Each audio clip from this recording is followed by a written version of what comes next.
A little bite of umami heaven or a descent into slimy, rubbery hell? Mushrooms can be either, and it all comes down to how you make them. When most of us buy mushrooms, we have a habit of leaving them in the plastic wrapping in which they were sold. Unfortunately, a larger percentage of the mushrooms are likely to spoil faster when stored this way. So if you find yourself usually throwing out half or all of your mushrooms before you end up using them, you'll need to learn how to store them properly. To keep a larger portion of your mushrooms from spoiling, you should immediately remove them from their packaging after you get them home. Then wrap the mushrooms in paper towels to absorb any excess moisture. After they're wrapped, place them in an open paper bag in the fridge. This is also a good method for storing foraged mushrooms and should help keep them feeling fresh right up until it's time to use them. You can either wash, brush, or wipe mushrooms to clean them. However, there's a wrong and right way when it comes to these methods. Some people might suggest brushing the dirt off mushrooms with a brush or wiping away the dirt with a soft, damp cloth rather than washing them outright. The whole idea being that mushrooms readily absorb water during the washing process. However, experiments indicate that the weight of whole mushrooms doesn't actually increase much during washing, so it's absolutely fine to rinse them before cooking. That said, you shouldn't rinse them until you're ready to use them, as they may go slimy in the interim. If you do rinse your mushrooms, it's important to do so before slicing them, since sliced mushrooms absorb more water. After rinsing, you'll want to gently dry them with a paper towel, soft cloth, or salad spinner to remove as much water as possible before cooking. That is, unless you plan to boil them. You should especially wash foraged mushrooms before cooking. After all, most people don't relish the idea of bark, bugs, and other forest debris in their food. It's best to dunk ruffled mushrooms into a bowl of water to remove anything you can't easily see. Cut off any discolored areas and scrape out any debris that has become embedded in the mushroom during the growing process.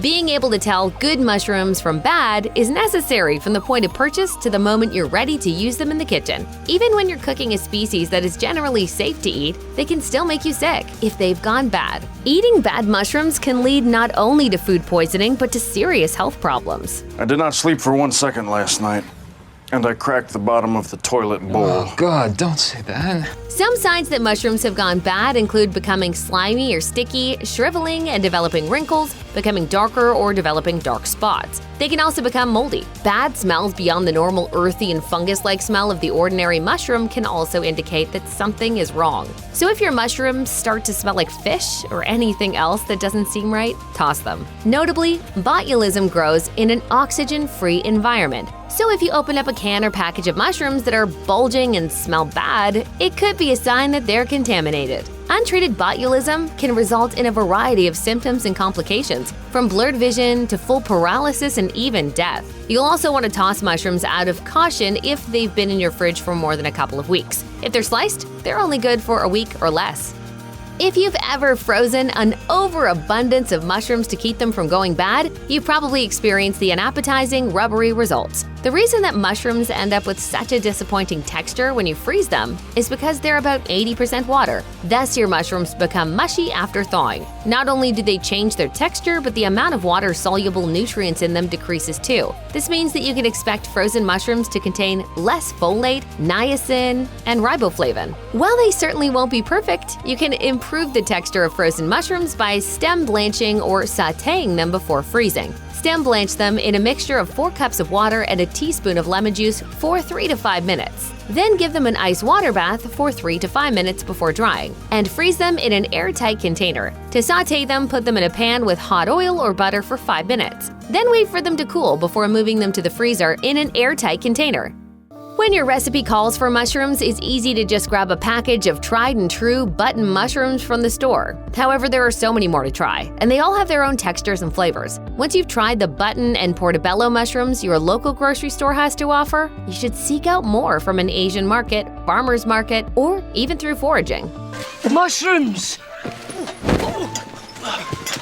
You might even try keeping dried mushrooms on hand to add strong umami flavors to your recipes. Cremini have a slightly stronger flavor than button mushrooms, so they could make for a good first stop. Meanwhile, shiitakes are a hugely popular variety that burst with intense and earthy flavors. And even if you don't feel confident enough to forage yourself, you might find some great foraged gems at the farmer's market. Some include the seafood-like oyster mushroom, the woodsy chaturelle, the smoky and nutty morel, and the lobster-like lion's mane. The real treat, of course, and something of a holy grail for foragers, is chicken of the woods, which both tastes and feels like chicken.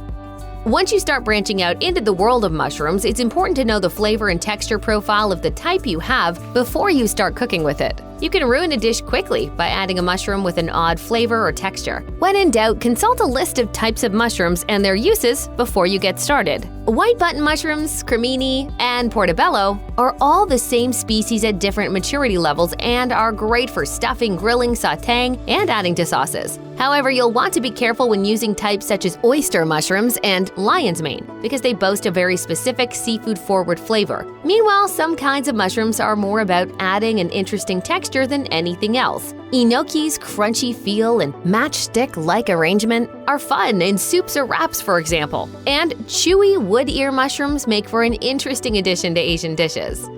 It's essential to cook mushrooms properly for a variety of reasons. The first relates to your health. Basically, the human body can't digest raw mushrooms well because their cell walls are so tough. So it's essential to cook them for our body to be able to use their nutrients. Raw mushrooms can also pose a number of hazards to your health, as an array of toxins and pathogens can cause gastrointestinal irritation and allergic reactions.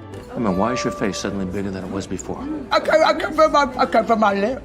You'll want to watch for your mushrooms to lightly brown to ensure they're cooked rather than raw when you eat them. It also bears mentioning that mushrooms taste best and develop the best texture when cooked slowly using dry heat. The slow cooking time helps remove much of the water in the mushroom, while concentrating the sugars and amino acids for a more flavorful and aromatic result.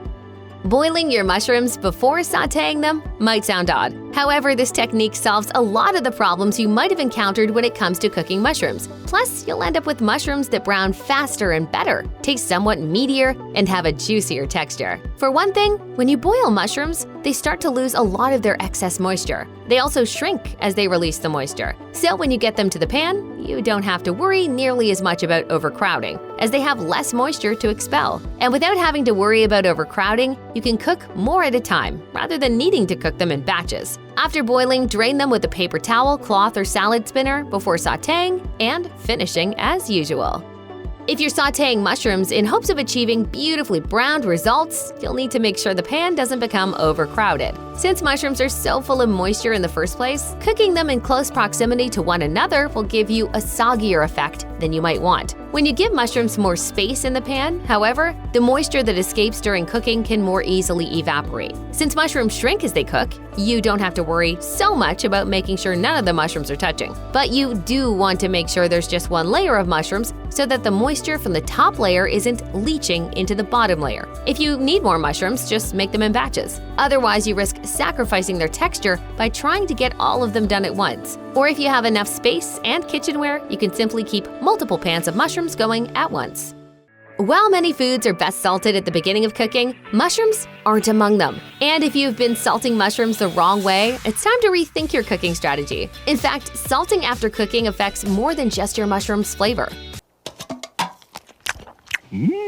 Salty.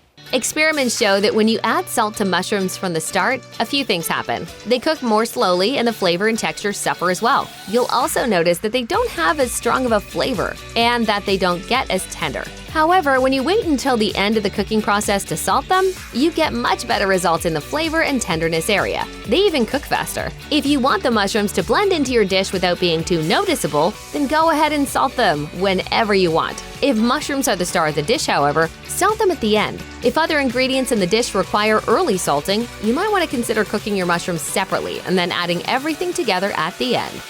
Something else to consider is the type of fat that you use, especially if you're trying to achieve nicely browned mushrooms. Different types yield different results, and the water content of the fat you use should be taken into consideration. While butter provides a delicious flavor for mushrooms, it can make a good brown difficult to achieve. With butter having around 15% water itself, It can make more of a sauce when combined with all the liquid that oozes out of the mushrooms. If that's your goal, fine. For browning, however, it's best to look for oils with less moisture, such as olive oil. The oil you use also depends on the texture end result and the flavor profile you want. Butter might be great if you're making a sauce, for example, but if you're adding mushrooms to an Italian dish like pasta, olive oil may be the better choice.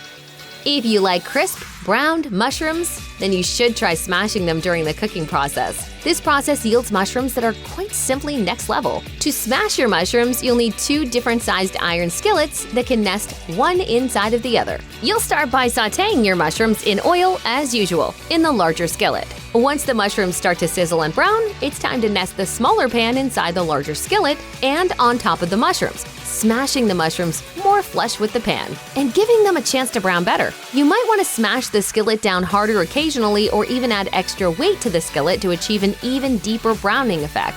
When the first side is browned to your liking, you'll need to flip the mushrooms to brown on the other side. The smashing technique works for any type of mushroom, but it's especially nice for frilly types with more hidden areas like lion's mane, or for types such as gnocchi that come in clumps. Smashing these mushrooms allows even more surface area contact with the heat for delightful results.